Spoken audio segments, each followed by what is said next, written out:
400 जागा जिंकल्या असल्या तरी मोदींनी चलनावर स्वतःचा फोटो टाकला असता. मोदींनी 400 जागा जिंकल्या असत्या तर संविधान बदललं असतं. सामनाच्या रोखठोकमधून मोदींसह भाजपवर निशाणा साधण्यात आलाय. 400 जागा जिंकल्या असत्या तर तिरंगा बदलण्याचे मनसुबेही तडीस नेले असते, अशी टीका सामनातून करण्यात आली आहे. सुजाण भारतीय जनतेनं तिरंग्याचे, स्वातंत्र्याचे आणि संसदेचं रक्षण केलं, असं सामनातून म्हटलं गेलंय. काय म्हटलेलं आहे सामनामध्ये पाहूयात.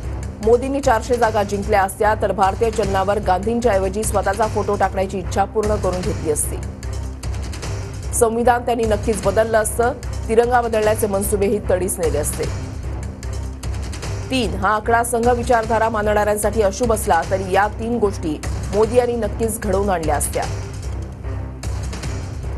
तर हयामध्ये आपणच पंतप्रधान राहू हा पुतीन पॅटर्न लागू करण्यासाठी संविधानातील कलम बदलायलाही पावलं टाकली असती.